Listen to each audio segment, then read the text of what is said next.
माँ, माँ। हाँ मेरी बच्ची, बोल। माँ, मुझे और दीदी को भी स्कूल जाना है, जैसे बाकी सारे बच्चे स्कूल जाते हैं। हाँ माँ, हमें स्कूल क्यों नहीं भेजा जाता? हमें भी पढ़ाई करनी है। तुम्हें स्कूल जाना है मेरी बच्चियों? ठीक है, मैं आज शाम को तुम्हारे बाबा से बात करती हूँ। झुमकी की दो बच्चियां पति कमलेश बैल और सास शोभा गाय होती है। झुमकी की बच्चियां होने की वजह से उसकी सास और पति उसे बहुत सताते हैं। उसकी सास और पति को लड़कियां नहीं बल्कि लड़का चाहिए था। दोनों लड़के और लड़की में भेदभाव करते थे। बस इसी वजह से वो हर समय झुमकी और उसकी बच्चियों को बहुत कुछ सुनाते रहते थे। झुमकी चाहती थी कि उसकी बच्चियां बड़ी हो गई हैं, उन्हें भी अब स्कूल जाना चाहिए। साथ में नीली और पीली भी स्कूल जाने की जिद कर रही थी। शाम को जब कमलेश घर आता है तो झुमकी उससे बात करने की कोशिश करती है। सुनिए जी, मुझे आपसे अपनी बच्चियों के बारे में कुछ बात करनी थी।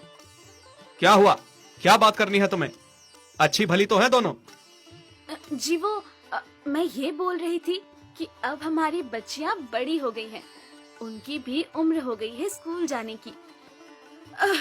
राम तौबा, क्या करेंगी ये स्कूल जाके?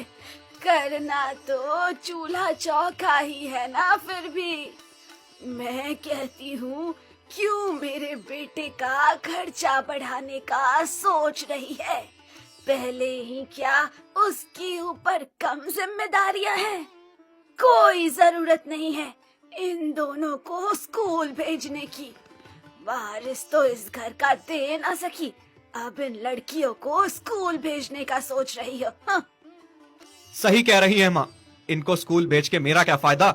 मुझे अगर इस घर का वारिस बछड़ा देती तो उसे स्कूल भेजता, उस पे खर्चा करता तो कल वो मेरा नाम रोशन करता, मेरे बुढ़ापे की लाठी बनता। ये बचिया क्या मेरा नाम रोशन करेगी और मेरे बुढ़ापे का क्या सहारा बनेगी? कोई जरूरत नहीं है इन्हें पढ़ाने की। नहीं जी, आप खर्चे की चिंता ना कीजिए। आपके ऊपर मेरी दोनों बच्चियों का कोई बोझ नहीं होगा, वो मैंने पहले ही सोच लिया है। शादी से पहले मैंने सिलाई का काम सीखा था। मैंने सोचा है अपना सिलाई का काम खोल लेती हूँ। जो पैसे वहाँ से आएंगे उनसे नीली और पीली की पढ़ाई का खर्चा निकल जाएगा।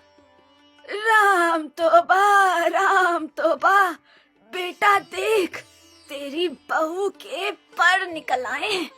इतने बड़े बड़े फैसले अब खुद ही लेने लगी है। सिलाई करेगी तो घर का काम कौन तेरा बाप करेगा? और मैं तो कहती हूँ अपने साथ साथ इन दोनों को भी घर का काम सिखा ले। शादी करेंगे कल तो काम आएगा। हाँ। दादी, आप हमेशा हमारी माँ को सताते रहती हो। क्या बिगाड़ा है हमने और हमारी माँ ने आपका? हाँ दादी, और हमें कोई शादी नहीं करनी, हमें पढ़ाई करनी है, स्कूल जाना है। देखा बेटा, आज लगा मुझे बुढ़ापा आ गया है। तेरी बहू तो जुबान लड़ाती ही थी, साथ साथ इन दोनों को भी सिखा दिया। कल को तो ये मुझे घर से बाहर निकाल देंगी। ये सुन के कमलेश को गुस्सा आता है और वो झुमकी को मारता है। झुमकी और दोनों बच्चियां रोने लगती हैं। अपने साथ साथ तुमने इन दोनों को भी जुबान लड़ाना सिखा दिया है। अगर दोबारा इन दोनों ने मेरी माँ के आगे जुबान खोली तो मैं जुबान काट दूंगा। दोनों बच्चियां रोते रोते माँ के गले से लग जाती हैं।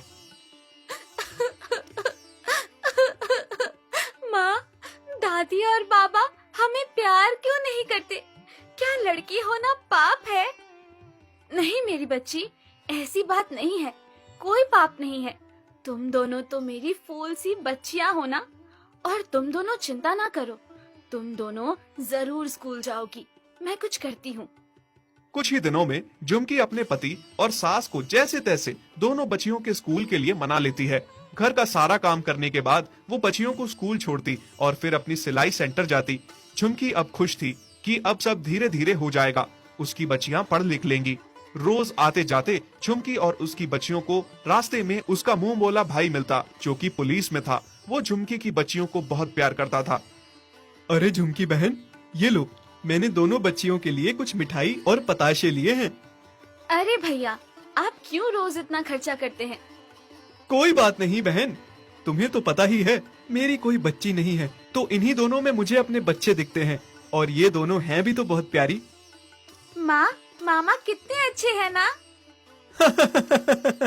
अच्छा बहन, मैं चलता हूँ। अब अगर कोई बात की दिक्कत हो तो अपने इस भाई को बेझिझक बताना। ऐसे ही सब ठीक चल रहा था और कुछ ही दिनों में झुमकी फिर से गर्भवती हो जाती है। जब उसकी सास और उसके पति को ये बात पता चलती है तो उसकी सास अपने बेटे को भड़काती हुई कहती है, बेटा कमलेश, बात तो सुन। हाँ माँ, बोलो। बेटा, बात मैं तभी कहूँगी अगर तू मानेगा तो। माँ, ये भी कोई कहने वाली बात है?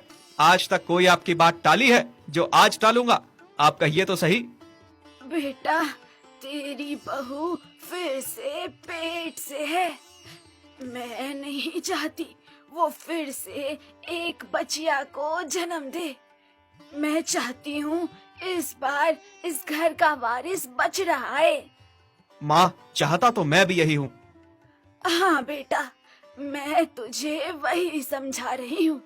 अगर इस बार फिर से उसने बचिया को जन्म दिया तो तेरे ऊपर एक और बोझ हो जाएगा। पहले ही 2 बचिया हैं, उनका बोझ कम है क्या? अब ध्यान से सुन बेटा, मैंने सुना है आजकल एक ऐसी जांच आई है जिसमें डॉक्टर पता लगाते हैं कि बचिया है या बछड़ा है। हम भी वो जांच करवाते हैं।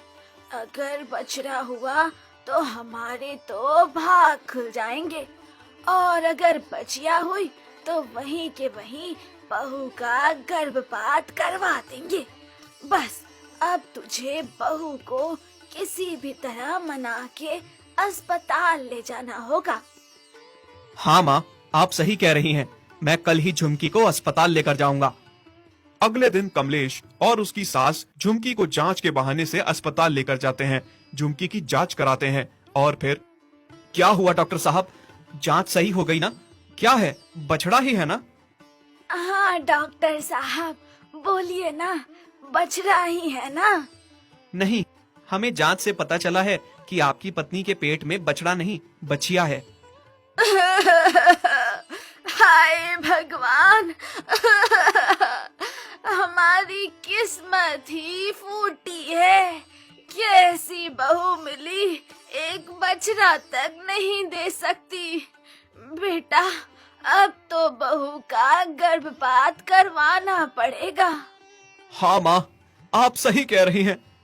पीछे खड़ी झुमकी सारी बात सुन लेती है। सुनिए जी, ये आप क्या कह रहे हैं? माँ जी, आप तो समझिए, ये क्या भड़का रही हैं आप अपने बेटे को? तुम अपना मुंह बंद रखो। मुझे एक और बचिया नहीं चाहिए, इसलिए जैसा कहता हूँ वैसा ही चुपचाप करो। झुमकी बहुत रोती है, पर उसकी बात ना पति सुनता है और ना सास। दोनों डॉक्टर को खूब सारे पैसे देते हुए झुमकी का गर्भपात कराने के लिए कहते हैं। झुमकी रो ही रही थी, तभी उसके अंदर एक आवाज आई, माँ, माँ, मुझे बचा लो माँ, मुझे भी इस दुनिया में आना है। ये लोग मुझे मार देंगे माँ, बचा लो मुझे। हाँ मेरी बच्ची, मैं तुम्हें कुछ नहीं होने दूंगी। तभी झुमकी अपने दोनों बच्चियों नीली और पीली को उसके मुंह बोले भाई को बुलाने के लिए भेजती है। जाओ मेरी बच्चियों, जल्दी से अपने मामा को यहाँ ले आओ। नीली पीली हाफती हुई अपने मामा के पास पहुँचती हैं। मामा, मामा, हमारी माँ को बचा लीजिए। नीली पीली, साफ साफ बोलो मेरी बच्चियों, क्या हुआ है? नीली और पीली अपने मामा को सारी बात बताती है। दूसरी तरफ जैसे ही डॉक्टर झुमकी का बच्चा गिराने की कोशिश करता है, इतने में झुमकी रोती हुई वहाँ से भाग जाती है और उसका पति उसका हाथ पकड़ लेता है और उसे जबरदस्ती बच्चा गिराने के लिए ले जाता है। छोड़िए मुझे, मुझे मेरा बच्चा नहीं गिराना। तभी झुमकी का मुंह बोला भाई नीली पीली और पुलिस के साथ वहाँ आ जाता है और झुमकी के पति और पूरी डॉक्टर की टीम को गिरफ्तार कर लेते हैं।